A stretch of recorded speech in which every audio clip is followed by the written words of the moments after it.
I agree. I agree. And, you know, you mentioned food crisis. They've taken the money away. If they can shut the food supply down under the pretext of an economic collapse or whatever, I guarantee you people will follow this government to get themselves a bowl of rice. They'll do whatever is required to stay alive. They did it 3,800 years ago. Joseph did it. It's right there in the Bible if you care to read it. And they are on the verge of perhaps doing the same thing, or at least attempting to do the same thing today. Alfred Adask, I want to go to calls, but hopefully we keep you a little bit in the next hour. Go ahead. Let's continue, because I want to bring up another modern example of what's happening, and then perhaps you can give us a historical or biblical parallel. I think people are learning right now more than ever. Why, if you know history, you know the present and the future, because humans act the same, and global technocrats and corrupt empires and social engineers learned the same tricks back then. Today, they're just even more slick, more controlling, with added chemicals in the food and water to fog our minds, so that we're not operating at anywhere near our proper capacity. The drug war. It's now come out again in federal court that, yes, the ATF and CIA are shipping in some cases, hundreds of tons in this latest filing of cocaine with Sinaloa in the last 5 years, arming gangs all over Latin America and the U.S. to kill the other gangs that don't launder their money through the mega banks, through Pharaoh's house. Because, again, they can't have that money out there helping people. They've got to hoard it, because it's a tax on production. It's a tax to make people poor so you control them. It's about putting the brakes on a powerful economy. It's about making you poor, because if you become wealthy, you become independent, and you don't want to be a slave. We're so productive, they have to work to shut down human commerce and activity. They have to talk about shutting down the overheating economy. So continuing, what's the drugs being shipped in all about? What's the shipping guns into Mexico all about? What's all of this about, in your view? Well, what's the principal addictive ingredient in cocaine? It's the same addictive ingredient that you find in marijuana and methamphetamine and all the rest of the illegal drugs. And the principal addictive ingredient is cash. That's what you legalize the drugs and you take the money out of it. You know, I remember back in the 1960s, they were talking about I remember a Time magazine article, they were saying, oh my God, the drug smugglers are making so much money, they'll be able to elect their own congressmen and senators.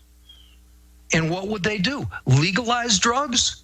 The last thing they want to do is legalize drugs. You legalize drugs, you take the money out of it. There'd be some people who would still use it, but most people are addicted to the cash that's involved in the drugs. 85 years ago, Alfred, as you know, you could walk into any corner drugstore and buy laudanum, buy heroin, buy cocaine, and it was seen as what losers did, and very few people were on drugs. I've seen the statistics. I mean, it was a sad thing.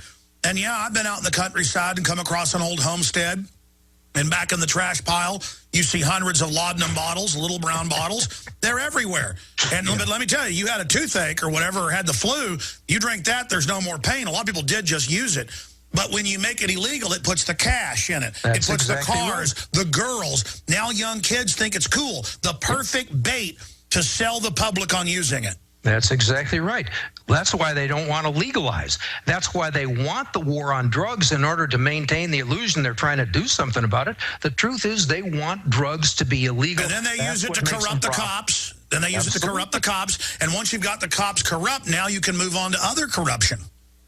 One of the things I observed years ago, I published a magazine called The Anti-Shyster, and you could see which states had the most corrupt judiciaries. And we thought Texas was #1, but in the end, I gave the nod to Florida. But it was essentially the states where drugs were being imported into this country. The drugs coming into Florida came in such mass that virtually every judge in the state ultimately became corrupt. Much the same thing happened in Texas and along the borders. It was the states where the drugs were pouring into the country. That's where the judiciary was most corrupt, because that's where the money was flowing freely to bribe the judges. That drug money helped, and it corrupted the judicial system. 10 years of alcohol prohibition turned Chicago from a bustling, predominantly Irish, Christian a German Christian type enclave into the most corrupt city probably in the country. Just 10 years of that liquor money, which, again, they use well-meaning Christians to ban alcohol, but it turns out key insiders were behind actually getting it passed. And so they were making 100 times what they were making before conservatively. Absolutely. I mean... And, again, bringing the liquor in out of Canada through Chicago.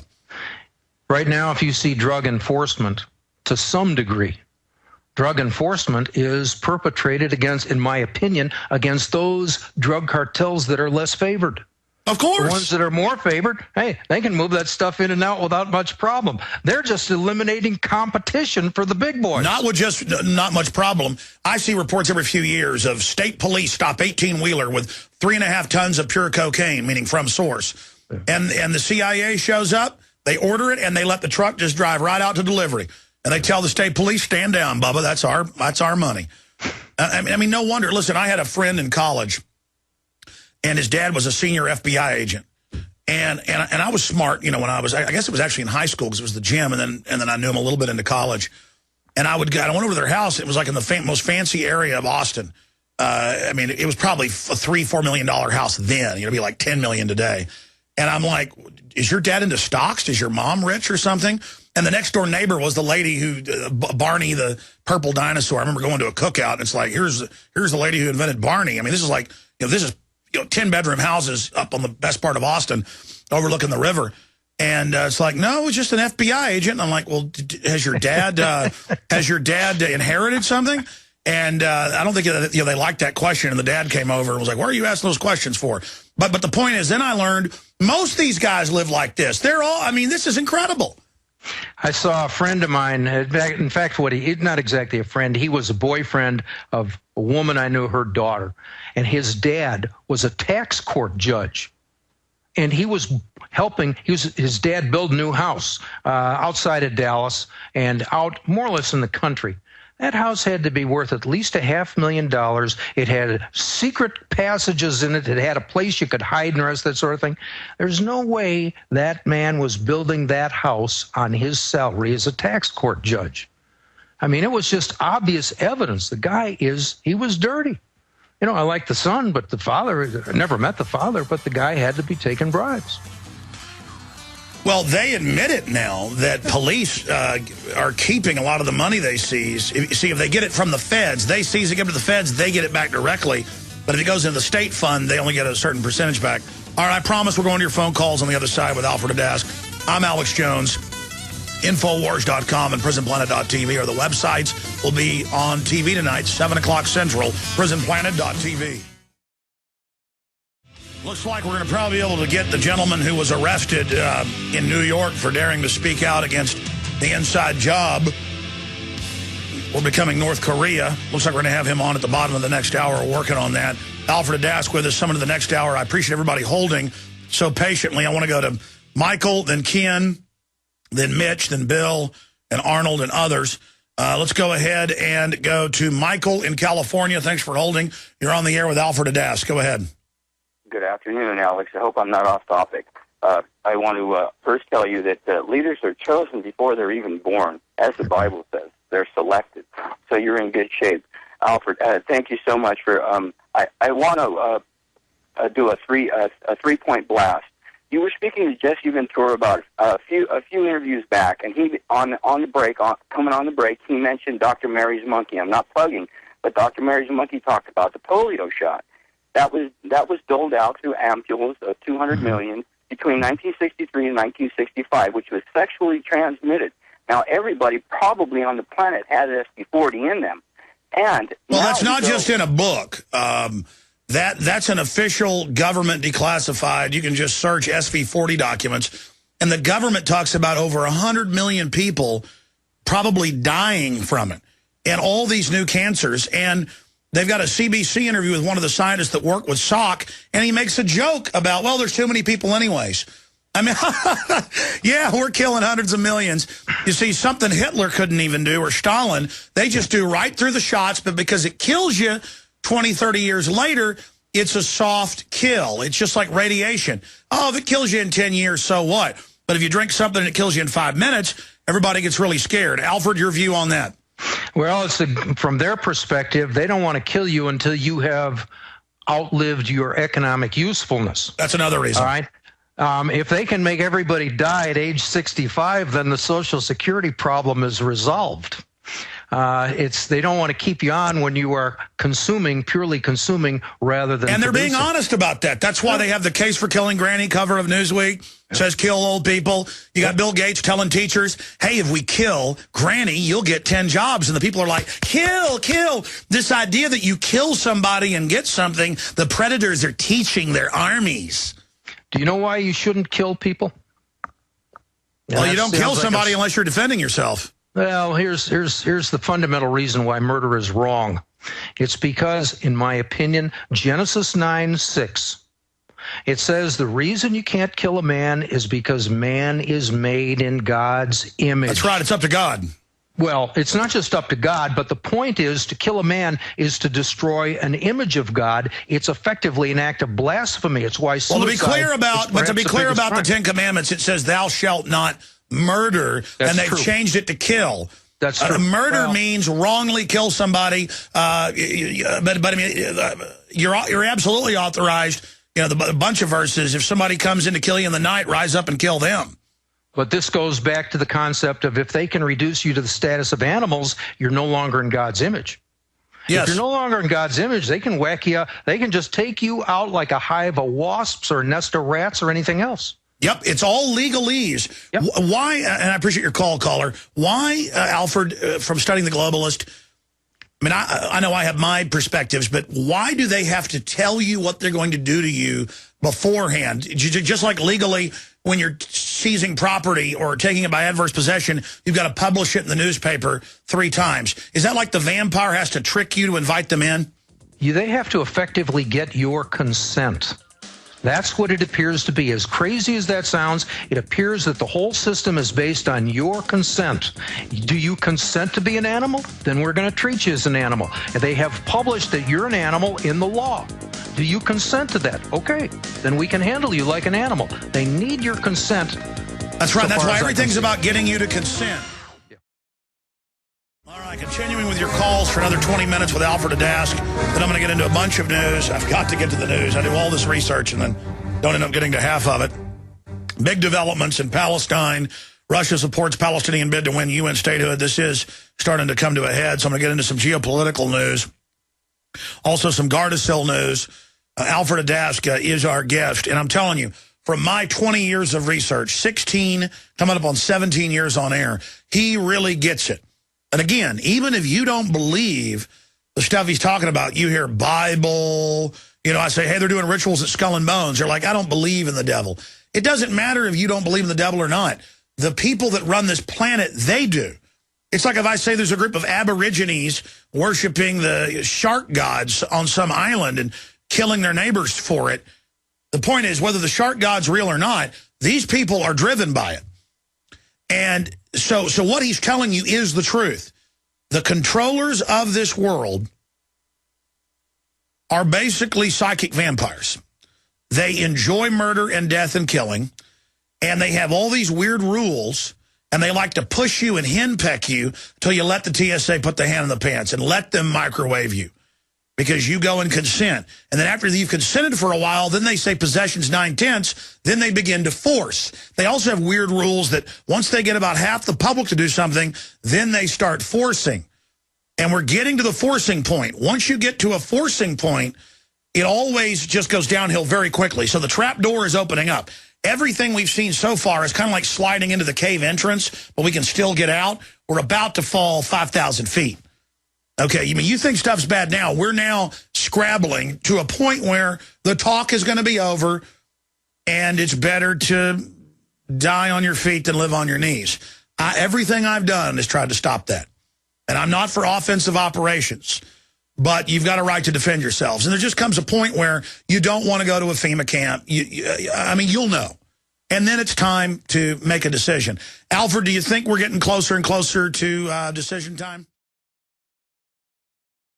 I think so, but the one thing about it is this. When they have to force you, it becomes evidence that they're failing. It's not evidence of that they're gaining strength, but in my opinion, it's evidence that they're becoming increasingly desperate. When the system is working properly, they will fleece you and you will not even notice or complain. When they got to put a gun to your head before you surrender your fleece, it's evidence that they're really losing their fundamental power, which is deception and betraying trust, inspiring trust, and then betraying that trust. When they got to pull out the guns, they're in trouble. And it's same thing with Nazi Germany and so on. I mean, when they got to start pushing people around with guns, it's a sign that their end is near. But before we get there, we're going to go through purgatory or hell on earth, because they will not just roll over and surrender because they think, you know, they may be running out of gas.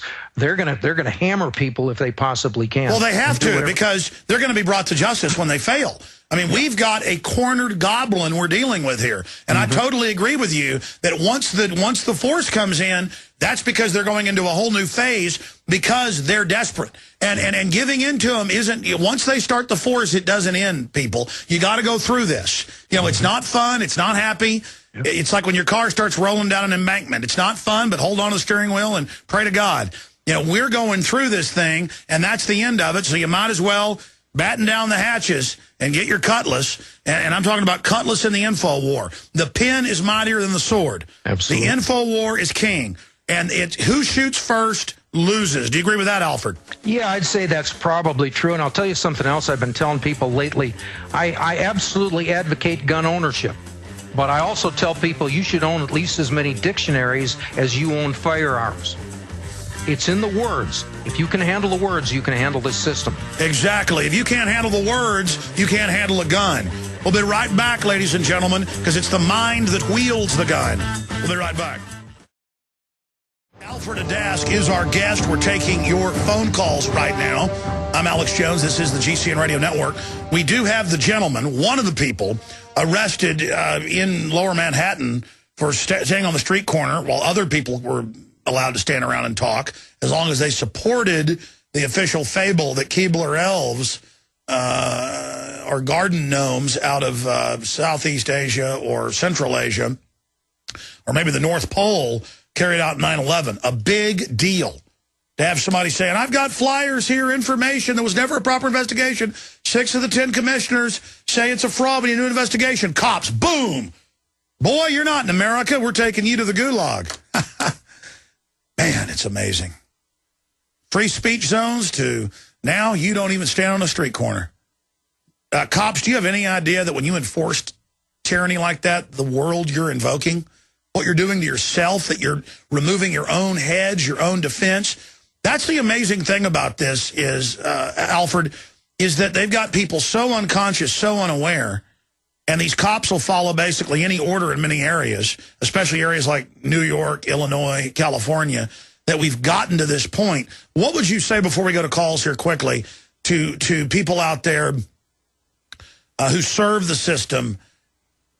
Because from all my research, the system enjoys abusing its own minions more than anybody else.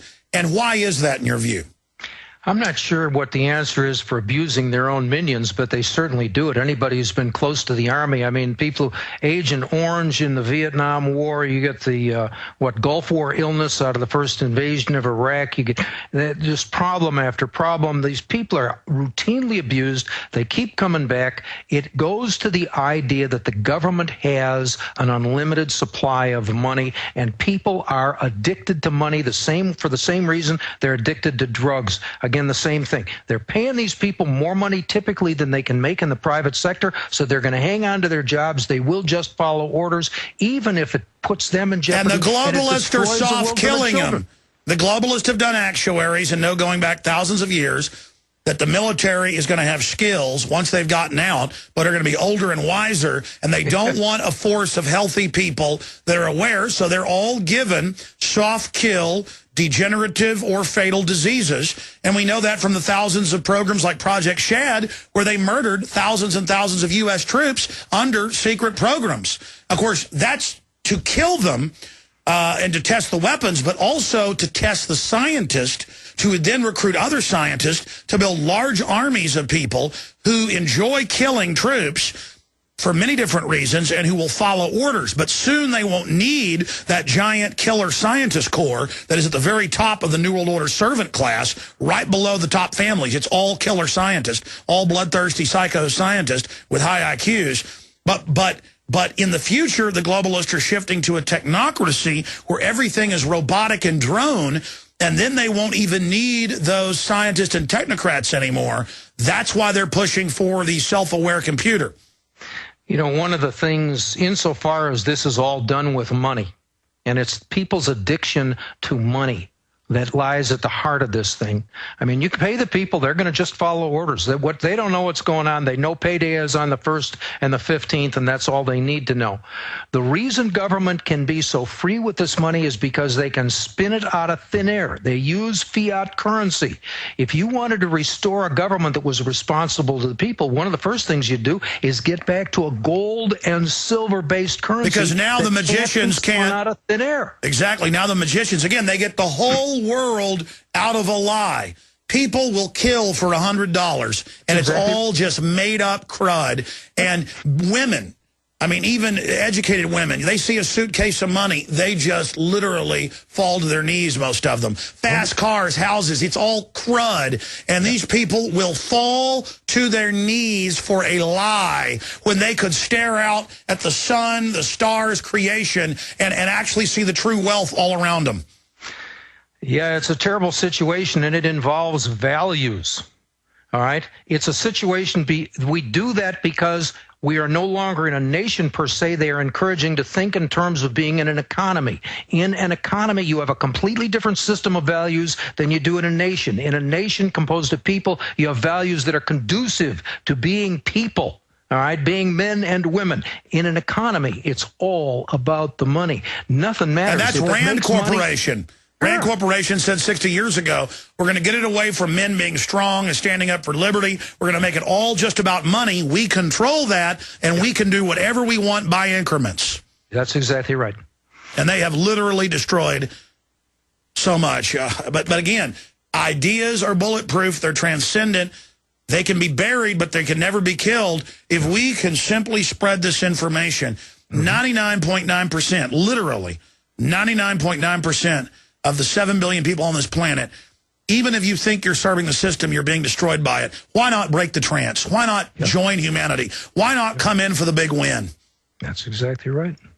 I mean, the majority of people, I think the majority of people agree with what we're talking about right now, although they don't want to make the effort to understand it. All right, it takes hard work to understand these ideas. They don't just come to you. But more than that, the subconscious, as you know, Alfred, is probably 1,000 times more powerful than the conscious. It's the true brain, but the focus is the cerebral cortex. And the subconscious is primitive, though, and it makes a split-second decision. These globalists are scary.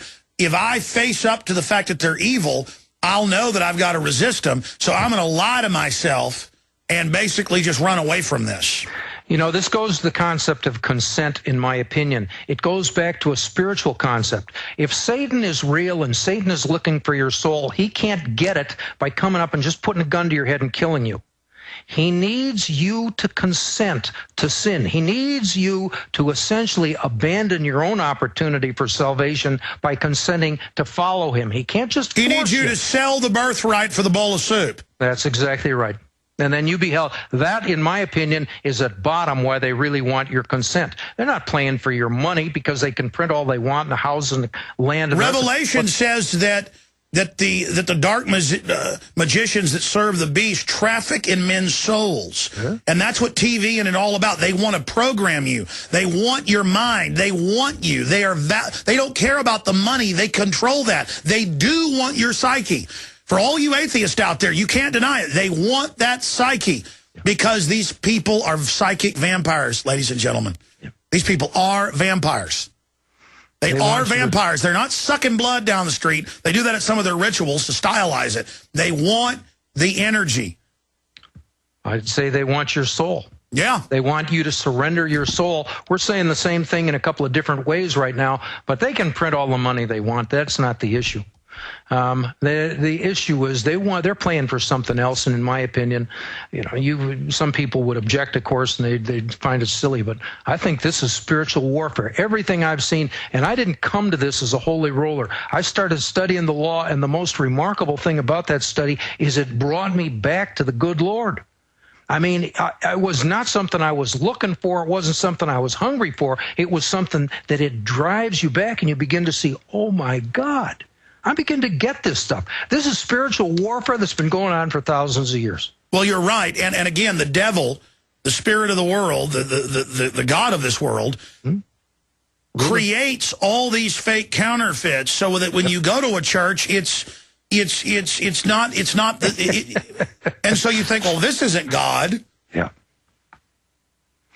Yeah, I understand. I went to a 503C church, I don't know, for about 4 or 5 weeks, last month or two, and I just couldn't stand it.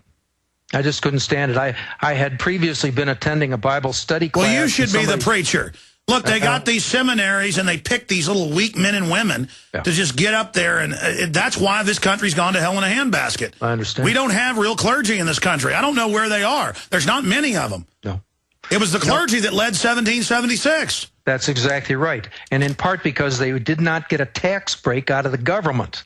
When you take that 501c3 church designation, part of the deal is you don't spend more than 5% of your resources on political action. No, you're right. Let's take another call. Profits, they're all over the government. Yeah, that's it. Mitch in Minnesota, thanks for holding. Hey, Alex, how's it going? Good, go ahead. First things first, I just wanted to personally thank you for leading the crusade against the scum of this earth. Pretty awesome. Really inspiring. And I just wanted to ask what else I could be doing to wake people up to what's going on. I mean, I give them the website, I show them the videos, and they either are just totally resistant to the thought, or they just say they can't do anything about it, so they don't care. Well, you have to teach them they have power. Because, yes, even people that are awake feel like they have no power. I would go find an Access TV facility, even if it's 50 miles away, jump through the hoops, get my videos and other videos on air. I would start a local newsletter that you even hand-deliver to maybe 100 homes to start. I would be a leader yourself, and don't ever expect that you are going to fix everything overnight. Just realize that resistance is victory, and that it is the pouring yourself into something that gives it power. It is the commitment. And the teacher appears when the student is ready. We need people who are students, because I'm a student, who are also teachers. And go to events, go to city council, speak about things, and you will see the good come after you to help you, and the evil will come. You know, all these people in denial, I challenge them to get politically involved. And they will run smack dab into criminals everywhere. And you need to experience the criminals, because it's the criminals persecuting you that will give you the power. Mr. Adask, do one more segment with us. I'm going to take a few more calls. Then we've got our guest popping in, and I've got a bunch of news I want to get to as well. But Alfred Adask is our guest. GCNlive.com is the website, and Alfred's website is Adask, ADASK, .wordpress.com. Great guy. We'll be right back. Stay with us. There's got to be something wrong with you if you don't know the world is in deep trouble and retrograding into an even worse position. And if you don't know history and know how dangerous government and elites are and how much danger we're all in, if you don't have chills running up and down your spine. I mean, I talk about my sixth sense. Years ago, it would only go off a few times a year. It's going off every 5 minutes now. I mean, the big things are already happening, as you've noticed. And the world's just going to get crazier. And Alfred Adask, I mean, do you feel it intellectually, but also in your gut? Oh, yeah. I mean, it's you can just feel this all around, and you and I aren't alone. There's people that are going about their lives. They seem to be normal. They're aware. I mean, the hair on the back of their neck is starting to stand up, too.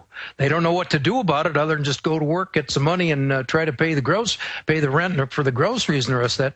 But the knowledge, the sense, the anxiety it's building, the anger, we're not a minority by any stretch of the imagination.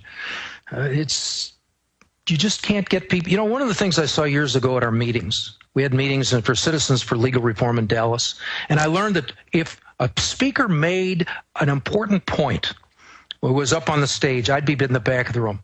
The people would just sit there, and they wouldn't make a move. They wouldn't say anything.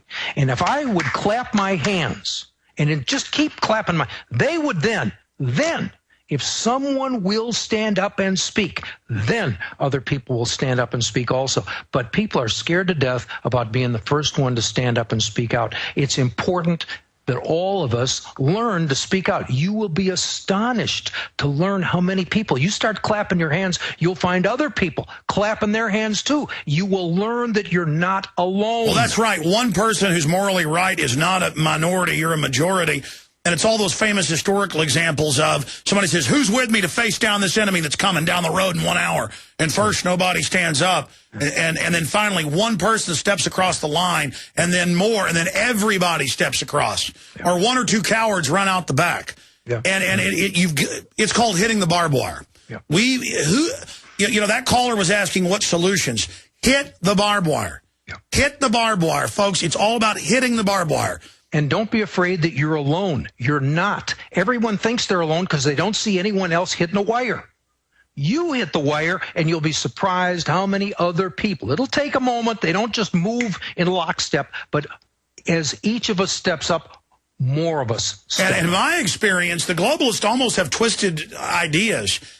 When the globalists tear one of us apart or even kill one of us or destroy us, it doesn't really intimidate people on average. It actually enrages people. Yeah. I mean, that's what Thomas Jefferson said, the blood of tyrants and patriots. Mm-hmm. I mean, this is for all the marbles. These people come to kill, steal, and destroy.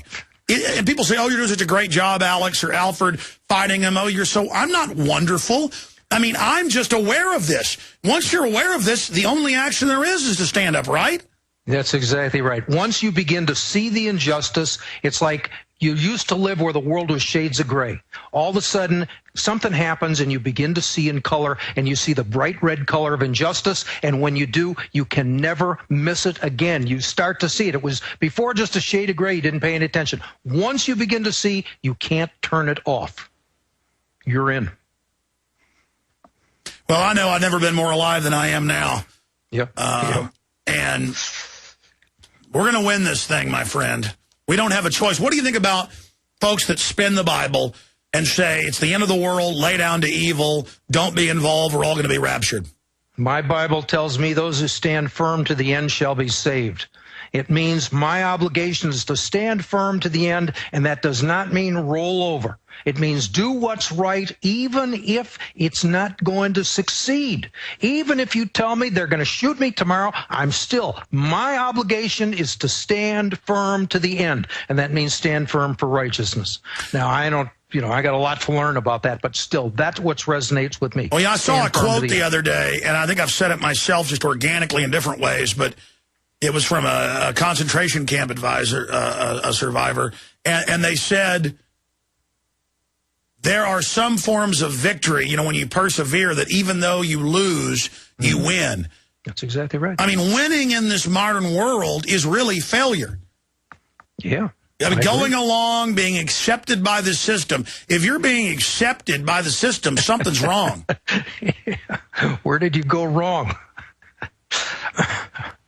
Alfred Adask, is that the best website, adask.wordpress.com? Yeah, that's it. That's the only one right now. Well, I'll say this here and now, because if I forget and for some reason don't have you back on for 6 weeks or something, I want to have you on the TV show next week, because your Skype's the best I've seen, your connection. And I want you to be a frequent guest here on the show, and then I'd like you to host the show yourself sometime. God bless you, my friend. Be glad to do it. Thank you, Alex. You bet. We'll be right back. Stay with us. We got one of the people arrested at Ground Zero.